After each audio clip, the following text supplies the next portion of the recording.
Hey guys, welcome back to my channel. I hope आप सब काफ़ी अच्छे होंगे और काफ़ी ज़्यादा अपना केयर कर रहे होंगे। सो गाइस, आज आप गेस करो आज मैं क्या बनाने वाली हूँ। आज मैं बनाने वाली हूँ जो मैंने कभी नहीं बनाया, बट हाँ, बच्चों से लेके बूढ़ों तक का वो फेवरेट होता है। लोग खाते हैं उसको, रोज़ ब्रेकफास्ट में लेते हैं।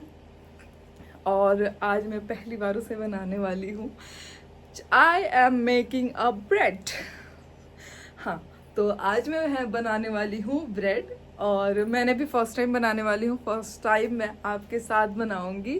आप भी देखोगे मैं उसमें क्या गलतियाँ करती हूँ। मैं खुद भी सीखूंगी कि मैं उसमें क्या गलतियाँ करती हूँ, क्या मिसमैच होता है। तो एक दो वीडियो शीडियो देखने के बाद मैंने सोचा है कि मैं एक सिंपल इजी और छोटा सा स्टेप ब्रेड मेकिंग का आपके साथ शेयर करूँगी।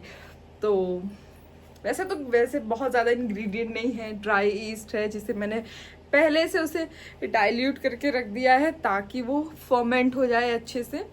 और उसके बाद हमारा जो आटा है वो डो है, रेस्टिंग करता रहेगा। रेस्ट करने के बाद उसे काफ़ी प्रोसेस के बाद जो ब्रेड बनती है उसको हम थोड़ा सा छोटा कर देंगे, टाइनी सा कर देंगे, ताकि हमारा जो ब्रेड है वो इजीली बन जाए, घर पे बन जाए और लोगों को बहुत लेंदी प्रोसेस लगता है वो लेंदी प्रोसेस ना लगे।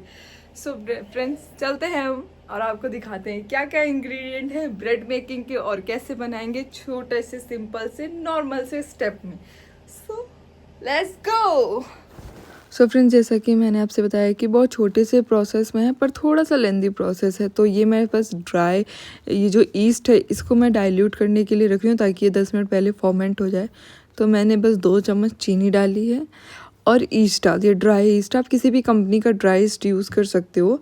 मैंने ये लिया था और उसके बाद एकदम नॉर्मल टेम्परेचर, एकदम जितना आप दही के लिए दूध यूज़ करते हो ना, एकदम उंगली जैसे आप डालोगे तो सहन कर सकते हो, वैसा ही एकदम नॉर्मल टेम्परेचर का दूध डालना है। अदरवाइज़ अगर ज़्यादा ठंडा ज़्यादा गर्म डाल दोगे तो आपकी ईस्ट जो है ना वो राइज़ नहीं हो पाएगी, उसमें जो खमीर है वो उठेगा नहीं। इसीलिए और एक अच्छी क्वांटिटी डालनी है। मैंने हाफ ढक्कन 2 बार डाला है, एक बार मुझे लगा शायद कम है इसलिए मैंने और भी डाल दिया थोड़ा सा। तो बस यही इतना सा प्रोसेस है। का प्रोसेस है वो बहुत सिंपल सा टाइनी सा होने वाला है।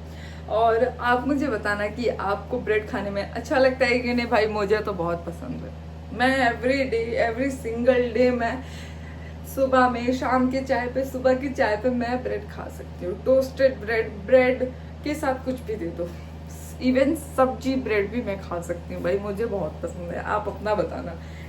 और भाई गर्मी बहुत है तो बहुत ज़्यादा इंट्रो के साथ हम नहीं चलेंगे। और गर्मी में वैसे भी मैं पसीना पसीना हो रही हूँ, तो आप भी ना हो, इसलिए फिर चलते हैं। चलिए दिखाते हैं हम अपना ब्रेड मेकिंग प्रोसेस। सो कम गाइस, कम मैं आपको इंग्रेडिएंट दिखा देती हूँ मैं क्या क्या डालने वाली हूँ, कितने सिंपल स्टेप में मैं करने वाली हूँ। So let's go friends. ये मैंने इस 10 मिनट पहले राइस होने के लिए रखी थी और देखिए कितनी प्यारी, कितने अच्छे से राइस हो चुकी है। हालांकि मैं फर्स्ट टाइम बना रही हूँ, मुझे बड़े एक्साइटमेंट में हूँ। मैं सारी चीज़ें देख रही हूँ कि हाँ बिल्कुल वैसी हो रही हैं। तो एक बनाने में एक वो होता है, मतलब प्रोत्साहित होता है इंसान, तो बस वही हो रही हूँ। तो फिर सारे मैंने ड्राई इंग्रेडिएंट डाल दिए हैं। 2.5 कप मैंने आटा लिया है, 1 टीस्पून उसमें नमक डाला है। और उसके बाद सारा मैंने ये जो ईस्ट में मैंने डाइल्यूट करके रखा था ये सारा मैं आटे में डाल दूँगी और बीच बीच में इसे गूंथती रहूँगी। और अगर मुझे पानी की ज़रूरत पड़ती है, वैसे तो पड़ेगी थोड़ी बहुत, तो मैं इसमें एकदम नॉर्मल टेम्परेचर का वाटर लूँगी, पानी, उसे हल्का सा गर्म करके थोड़ी देर रख दूँगी ताकि वो अपने नॉर्मल टेम्परेचर पे आ जाए। उसके बाद मैं थोड़ा 2-2 चम्मच, 1-1 चम्मच डाल के मैं अपने आटे को सॉफ्टली गूँथ लूँगी। और बीच बीच में आप बटर उसमें ऐड करते जाइएगा ताकि बटर की वजह से वो सॉफ्टनेस उसमें बनी रहे। सो फ्रेंड्स, बटर वगैरह भी डालते रहिए। देखिए मैंने प्रॉपर, मेरे पास 22 ग्राम के 3 क्यूब थे, मैंने तीनों क्यूब इस डो में डाल दिया था। तो बटर का भी एक अच्छी क्वांटिटी इसमें पड़ेगी, तभी वो उतना सॉफ्ट होगा। बहुत ज़्यादा पानी भी नहीं डालिएगा, नहीं तो गीला हो जाएगा। सॉफ्ट आटा गूँथना है, इतना कि वो ज़्यादा गीला ना हो। मुझसे थोड़ा सा ये मिस्टेक हो गई थी, मैं थोड़ा सा मुझसे गीला हो गया था, इसलिए आप देखिएगा थोड़ा ज़्यादा चिपक रहा है। तो आप प्लेटफॉर्म को क्लीन कर लीजिएगा। प्लेटफॉर्म क्लीन करने के बाद उस पर सूखा आटा डालिएगा। सूखा आटा अभी नहीं डलेगा फिलहाल, सूखा आटा अभी आपको ऐसे ही इसे पटकना है और इसमें थोड़ा सा बटर डालना है, फिर पटकना है, गूंदना है, पटकना है, गूंदना है। सबसे ज़्यादा प्रोसेस का जो सीन है इसी में। आप इसे जितना पटकोगे, जितना पटक पटक के आप इसे गूंदोगे, उतना ये राइज़ होगा। अभी आप देखो मुझसे थोड़ा सा ये गलती हो गई थी, मैंने कहा था ना थोड़ा सा होगा, तो मुझसे बस ये गीला हो गया था। तो बस मैं इसमें बटर डाल रही हूँ और गूंद रही हूँ, बटर डाल रही हूँ, गूंद रही हूँ। बहुत अच्छा टाइम देख के आपको 15 मिनट इसे गूंदना है भाई, ऐसे पटक पटक के। देखिए मैंने क्या किया है, लास्ट में पकड़ा है, फिर हथेली से, फिर आगे किया है प्रेस करते हुए, फिर उसे उठाया है, फिर पटकाया है, फिर आगे प्रेस किया है। तो आपको ये प्रोसेस करते रहना है 15 मिनट तक, छोड़ना नहीं है। अदरवाइज़ आप कूदोगे नहीं तो आपकी जो ईस्ट है वो अच्छे से राइज नहीं होगी, जो ब्रेड है वो टाइट हो जाएगा, उतना अच्छा बनेगा नहीं। तो इसलिए ये चीज़ मैंने इसमें बहुत अच्छे से की थी, तो मेरा जो ब्रेड है वो सॉफ्ट और स्ट्रेची और बहुत अच्छा बना था। तो बस आपको यही करना है। आप देखो धीरे धीरे क्या करोगे, जो गीलापन है ना वो धीरे धीरे इसका ख़त्म होता जाएगा। बटर ऐड करते जाइए आप और इसको स्ट्रेच करके फेंकते जाइए। देखिए कितना अच्छा बना है।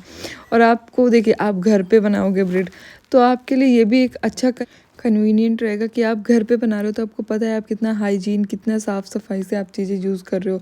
और आपको पता है बाहर का तो हम कितना भी अवॉइड करें पर हम खा लेते हैं, बट आपको पता है कि वो अनहेल्दी चीज़ें होता है। और आप घर में भले ही उसे अनहेल्दी प्रोसेस से बनाओ, पर आपको ये पता है कि वो हेल्दी है, कोई गलत फैट नहीं यूज़ हुआ है। आपको पता है आप फ्रेश बटर डाल रहे हो, फ्रेश आटा डाल रहे हो। तो इसलिए मैं इसीलिए कह रही हूँ कि आप घर पे बनाओगे तो आपको पता है कि आप उसमें कौन कौन से इंग्रेडिएंट डाल रहे हो, कैसे बना रहे हो। इसीलिए मैंने कहा कि होममेड इज़ द बेस्ट। तो फिर मैंने ढेर सारा गूंद लिया था। गूंदने के बाद फिर मैंने गीला कपड़ा लिया है कॉटन का, कॉटन के कपड़े से मैंने इसे ढक के रख दिया। अब देखना मैंने इसे ओवन में इसलिए रखा है 1 घंटे के लिए ताकि ये राइज हो जाए। आप सोच रहे होंगे कि मैंने बिना ओवन ऑन किए अपना जो ब्रेड का डो है उसे क्यों ओवन में रख दिया है। वो इसलिए रखा है कि जो हमारा ओवन होता है वो बंद होता है, तो उसमें जो हीट प्रोड्यूस हो जाती है बंद होते हुए, तो इसलिए मैंने एक कॉटन के कपड़े को गीला किया है, उससे अपना जो डो है उसे ढका है। और मैंने डो को फॉर्मेंट होने के लिए 1 घंटे के लिए मैंने ओवन में छोड़ दिया। 1 घंटे के बाद जो हम नेक्स्ट प्रोसेस करेंगे उसमें हम ओवन को ऑन करेंगे। सो फ्रेंड्स, इसमें सबसे ज़्यादा जो मेहनत लगती है वो लगती है इसकी नीटिंग में। आप 10 घड़ी को देखते हुए 10 से 15 मिनट आप नीटिंग करते रहो। इसीलिए मैंने प्लेटफॉर्म पे ही अपना डो जो है उसे रख लिया था, इसी वजह से कि जो हम बाउल लेते या फिर जो प्लेट लेते उसमें हमारी नीटिंग नहीं हो पाती, क्योंकि हमें इस हाथ का सबसे ज़्यादा इसको ही यूज़ करना होता है। ऐसे पहले उठाएंगे, फिर पटकेंगे, फिर देन ये, फिर उठाया, फिर पटका, फिर देन ये। इसी प्रोसेस को हमें देखते हुए उसे नीट करना है। इस वजह से मैंने आटे को प्लेटफॉर्म पे ले लिया था।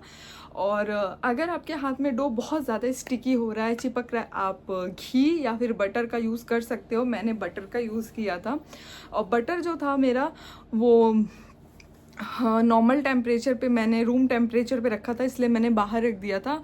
और जो मैंने लास्ट में पानी यूज़ किया था, वाटर यूज़ किया था, वो मैंने ल्यूक वार्म रखा था। मतलब इतना गर्म कि आप अगर उसमें उंगली डालो तो आपकी उंगली जो है उस गर्म पानी को सह सके, इसीलिए उसे ल्यूकम वाटर को मैंने उससे थोड़ी बहुत नीटिंग की थी। और आपका आटा या फिर डो जितना सॉफ्ट रहेगा ना, आपका जो ब्रेड है वो उतना ही सॉफ्ट निकल के आएगा। तो इसलिए जब भी आटा अगर हाथ में चिपक रहा है तो सबसे पहले घी या फिर बटर का यूज़ करके आप उसे नीट करते रहिए। और अगर सख्त लग रहा है आटा तो उसमें ल्यूकम वाटर 2 चम्मच 1 चम्मच ऐसे करके डालिए। एक साथ मत डाल दीजिए कि आटा बहुत ज़्यादा लिबलिबा गीला हो जाए।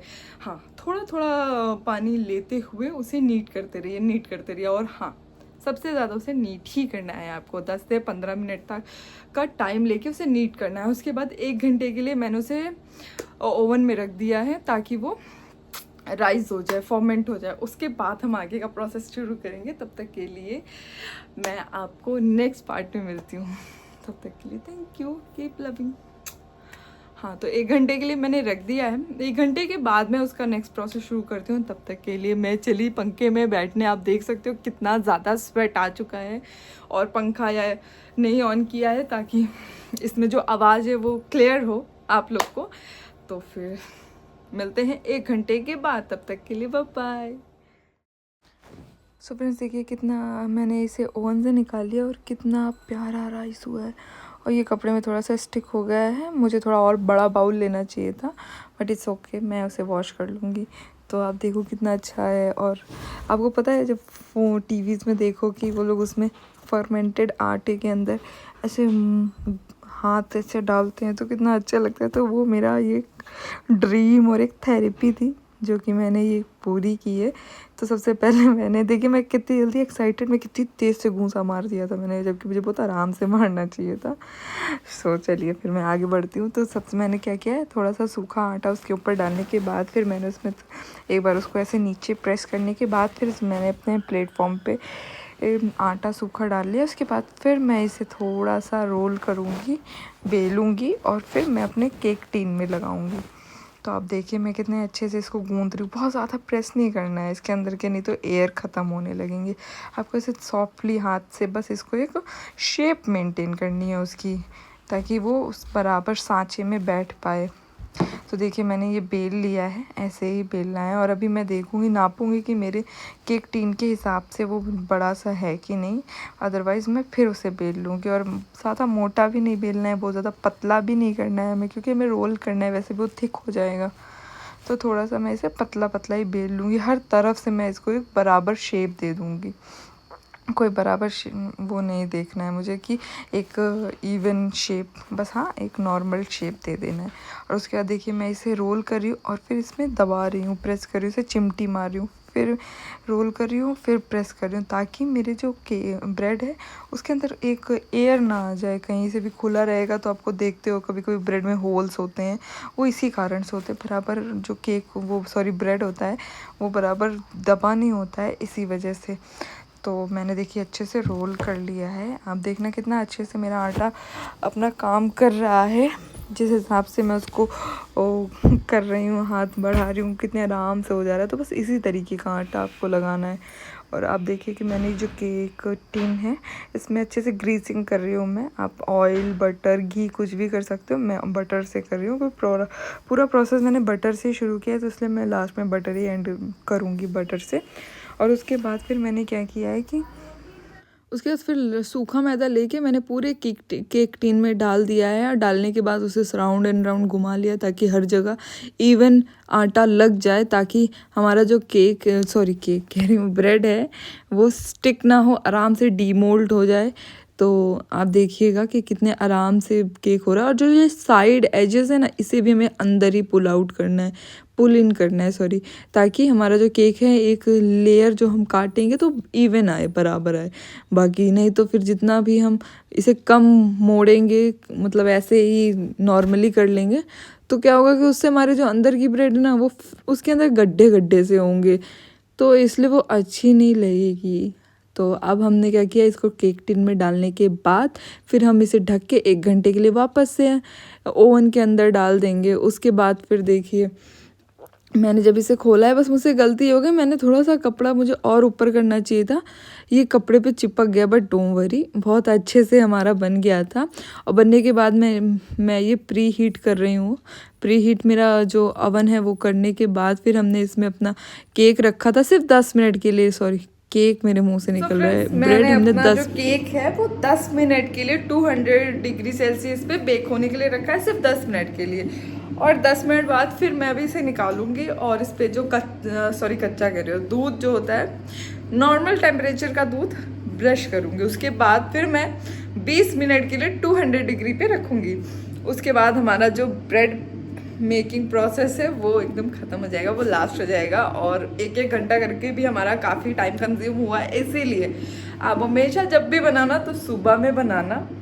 जब आप सुबह में बनाओगे तो शाम तक आपका डेफिनेटली बन जाएगा ब्रेड। क्योंकि मैंने फर्स्ट टाइम बनाया है तो थोड़ा सा तो ट्रिकी लगा है, थोड़ा सा लेंदी प्रोसेस लगा है, बट स्टिल अभी मैंने टेस्ट नहीं किया है कि क्या सीन होता है, कैसा फ्लेवर आता है, कैसा टेस्ट आता है, क्योंकि मार्केट की ब्रेड तो बहुत अच्छी लगती है मुझे।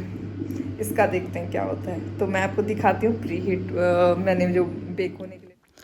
सो फ्रेंड, जो हमारा ये ब्रेड है ये 10 मिनट के लिए हमने अभी ओवन में डाल दिया। उसके बाद हमने निकाला है। देखिए कितना अच्छा सा एक लेयर आ चुकी है। थोड़ा सा वो कपड़े पे चिपक गया था तो वो मैंने उसको छुड़ा के इस पर डाल दिया है, इसलिए वो आपको ऐसा लग रहा है लुक में, पर टेस्ट में नो डाउट अच्छा था। और ये मैंने जो दूध है इसे ब्रश कर लिया। ब्रश करने से जो इस पर एक वाइट से, जो ये वाइट है ना, अभी थोड़ा सा ब्राउनिश होगा केक लगाने के बाद। और केक से हमारा दूध लगाने के बाद इतना ज़्यादा गलत हो रहा है ना, मैं क्या बताऊँ।